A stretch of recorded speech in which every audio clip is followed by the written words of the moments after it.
ಈ ಸೌತಲ್ಲಿ sync ಇಟ್ಟಿರೋದು major problem. ಅದೇ ದುಡಿತಾ ಇದ್ದೀವಿ, ಮೆಡಿಕಲ್ ಎಕ್ಸ್ಪೆನ್ಸಸ್ ಬರ್ತಾ ಇದೆ. ನಾರ್ತ್ ಈಸ್ಟ್ ಓಪನ್ಸ್ ಎಷ್ಟು ಇರ್ತದೋ, ನಿಮಗೆ ದುಡ್ಡು ಫ್ಲೋ ಆಗಲಿಲ್ಲ ಅಂದರೆ ಕೇಳಿ, ಕಷ್ಟಗಳು ಕಮ್ಮಿ ಆಗಲಿಲ್ಲ ಅಂದರೆ ಕೇಳಿ.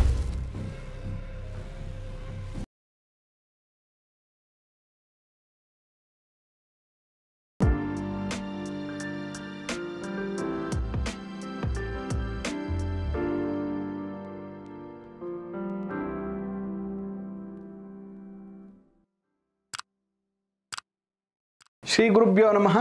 ಮಾಯಕಾರ ಪ್ರಭುವೇ ನಮಃ. ಗಣೇಶ ದೇವಿ ವಾಗ್ದೇವಿ ಮಮ ವಾಕ್ಯ ಸಿದ್ಧಿ ಕುರು ಕುರು ಸ್ವಹ.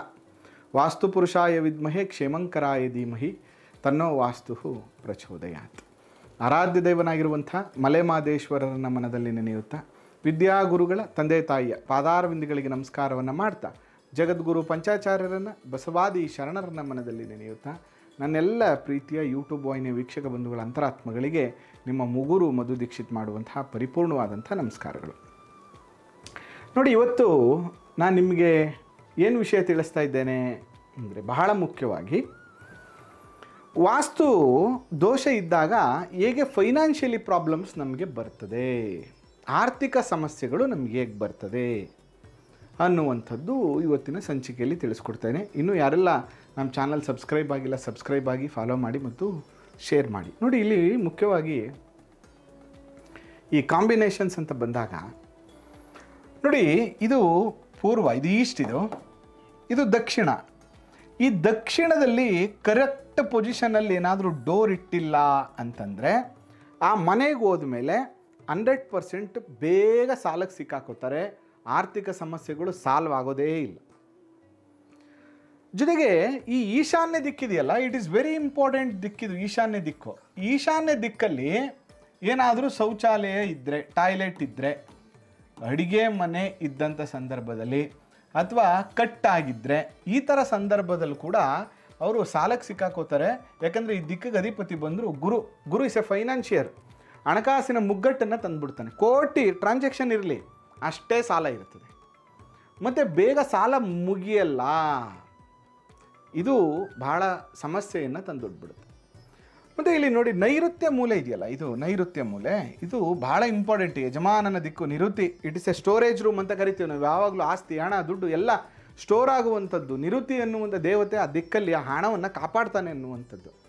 ಅಕಸ್ಮಾತ್ ಈ ನೈಋತ್ಯದಲ್ಲಿ ನೀವು ಬಾವಿಯನ್ನು ಮಾಡಿದ್ರಿ, ನೆಲ್ಲಿಯನ್ನು ಇಟ್ರಿ, ಅದರ ಜೊತೆಗೆ ಅಡುಗೆ ಮನೆಯನ್ನು ಮಾಡಿದ್ರಿ, ಮತ್ತು ಈ ಜಾಗದಲ್ಲಿ ಸಂಪನ್ನು ಮಾಡಿದ್ರಿ, ಈ ದಿಕ್ಕಲ್ಲಿ ಶೌಚಾಲಯವನ್ನು ಮಾಡಿದ್ರಿ, ಈ ಥರ ಏನೇ ಈ ಜಾಗದಲ್ಲಿದ್ದರೂ ಕೂಡ ನೈಋತ್ಯದಲ್ಲಿದ್ದರೆ ನಿಮಗೆ ಆರ್ಥಿಕ ಸಮಸ್ಯೆ, ಆರ್ಥಿಕ ಮುಗ್ಗಟ್ಟು ಫಿಕ್ಸು.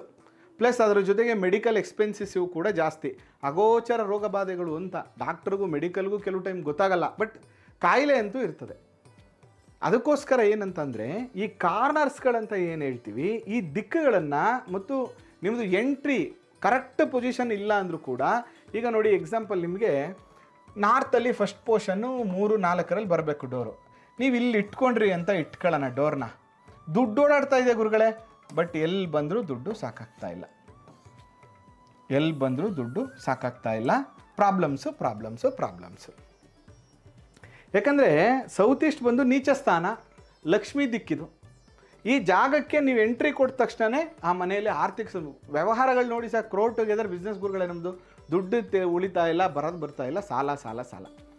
ಜೊತೆಗೆ ಸೌತ್ ಈಸ್ಟಲ್ಲಿ ಏನಾದ್ರು ನೀವು ಟಾಯ್ಲೆಟ್ ಮಾಡ್ಕೊಂಡಿದ್ರೆ, ಇಟ್ಸ್ ಎ ಲಕ್ಷ್ಮಿ, ಶುಕ್ರನ್ ದಿಕ್ಕಿದು. ಈ ದಿಕ್ಕಲ್ಲಿ ಏನಾದರೂ ಇದ್ದರೆ ಅವ್ರಿಗೆ ಫೈನಾನ್ಷಿಯಲಿ ಪ್ರಾಬ್ಲಮ್ ಜಾಸ್ತಿ ಆಗುತ್ತೆ. ಅನ್ವಾಂಟೆಡ್ ಖರ್ಚುಗಳು ಜಾಸ್ತಿ ಬರ್ತದೆ. ಮತ್ತು ತುಂಬ ಜನ ಏನು ಮಾಡ್ತಾರೆ, ಇಲ್ಲೊಂದು ಸಿಂಕ್ ಇಟ್ಟಿರ್ತಾರೆ ಇಲ್ಲಿ ಸೌತಲ್ಲಿ. ಈ ಸೌತಲ್ಲಿ ಸಿಂಕ್ ಇಟ್ಟಿರೋದು ಮೇಜರ್ ಪ್ರಾಬ್ಲಮ್. ಅದೇ ದುಡಿತಾ ಇದ್ದೀವಿ, ಬಟ್ ಎಲ್ಲಿ ಹೋಗ್ತಾ ಇದೆ ಅಂತ ಗೊತ್ತಿಲ್ಲ. ಮೆಡಿಕಲ್ ಎಕ್ಸ್ಪೆನ್ಸಸ್ ಪದೇ ಬರ್ತಾ ಇದೆ. ಈ ರೀತಿಯಾಗಿ ಸಾಲದ ಸಮಸ್ಯೆಯಲ್ಲಿ ಸಿಕ್ಕಾಕೋತೀರ.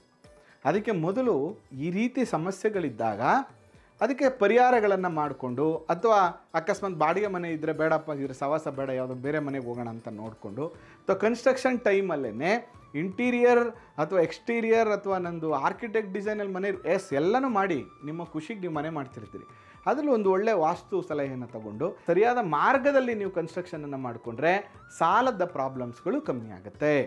ಅದಕ್ಕೋಸ್ಕರ ಇದನ್ನು ಬಹಳ ಮುಖ್ಯವಾಗಿ ಗಮನದಲ್ಲಿಟ್ಕೊಂಡು ನೀವು ವಾಸ್ತು ಪರಿಹಾರಗಳನ್ನು ಮಾಡಿಕೊಂಡಿದ್ದಾದರೆ ಅತ್ಯಂತ ಸುಖವಾದ ಜೀವನವನ್ನು ಮಾಡ್ಬೋದು. ಹಾಗಾದರೆ ಸಾಲ ಯಾರಿಗೆ ಕಮ್ಮಿ ಆಗುತ್ತೆ ಗುರುಗಳು, ಅಥವಾ ಯಾರಿಗೆ ಚೆನ್ನಾಗಾಗುತ್ತೆ ನೋಡಿ.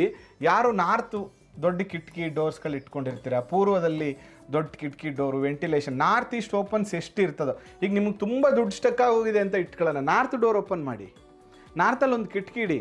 ನಿಮಗೆ ದುಡ್ಡು ಫ್ಲೋ ಆಗಲಿಲ್ಲ ಅಂದರೆ ಕೇಳಿ, ಕಷ್ಟಗಳು ಕಮ್ಮಿ ಆಗಲಿಲ್ಲ ಅಂದರೆ ಕೇಳಿ. ಈ ಥರ ಇದ್ದಾಗ ಏನಾಗುತ್ತೆ, ಆ ನೆಗೆಟಿವಿಟಿ ಎಲ್ಲ ಕಮ್ಮಿ ಆಗ್ತಿರುತ್ತೆ. ಹಂಗಂದ್ಬಿಟ್ಟು ಇಲ್ಲಿ ಡೋರ್ ಇಟ್ಬಿಟ್ಟು ನಾನು ಮಿಕ್ಕದ್ದೆಲ್ಲ ಕೆಡಿಸ್ಕೊತೀನಿ ಅಂತಲ್ಲ, ಎರಡನ್ನೂ ಕೂಡ ಬ್ಯಾಲೆನ್ಸ್ಡ್ ಆಗಿ ನೀವು ಮಾಡಿಕೊಂಡ್ರೆ ನಿಮ್ಮ ಮನೆಯಲ್ಲಿ ಅಭಿವೃದ್ಧಿ ಆಗುವಂಥದ್ದರಲ್ಲಿ ಖಂಡಿತವಾಗಿಯೂ ಅನುಕೂಲ ಆಗುತ್ತೆ.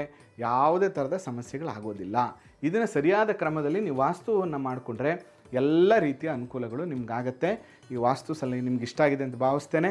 ಹೆಚ್ಚೆಚ್ಚು ಶೇರ್ ಮಾಡಿ, ಸಪೋರ್ಟ್ ಮಾಡಿ. ಜೊತೆಗೆ ನಿಮ್ಮದು ಏನೇ ಪ್ರಶ್ನೆಗಳಿದ್ರೂ ಕಾಮೆಂಟಲ್ಲಿ ಹಾಕಿ. ಮುಂದಿನ ಸಂಚಿಕೆಯಲ್ಲಿ ನಿಮ್ಮ ಪ್ರಶ್ನೆಗೆ ವಾಸ್ತು ಸಲಹೆಯನ್ನು ನೀಡುವಂಥದ್ದು, ಅಥವಾ ನಿಮ್ಮದು ಪ್ಲ್ಯಾನ್ಸ್ಗಳನ್ನು ಹಾಕಿ ನಿಮ್ಮ ಪ್ಲ್ಯಾನನ್ನು ನಾವು ಸ್ಕ್ರೀನ್ ಮೇಲೆ ಹಾಕಿ ನಿಮ್ಮ ಮನೆಯಲ್ಲಿ ಏನು ಪ್ರಾಬ್ಲಮ್ಸ್ ಇದೆ, ಯಾಕೆ ನಿಮ್ಮ ಪ್ರಾಬ್ಲಮ್ ಯಾವ ಕಾರಣಕ್ಕಾಗ್ತಾ ಇದೆ ಅನ್ನುವಂಥ ವಿಚಾರಗಳನ್ನು ಕೂಡ ತಿಳಿಸ್ಕೊಡ್ತೀವಿ ಅಂತ ಹೇಳ್ತಾ ಈ ಸಂಚಿಕೆನ ಮುಗಿಸ್ತಾ ಇದ್ದೇನೆ. ಆ ಮಲೆ ಮಹದೇಶ್ವರರ ಅನುಗ್ರಹ ಸದಾ ನಿಮ್ಮ ಮೇಲಿರಲಿ. ನಮಸ್ಕಾರ.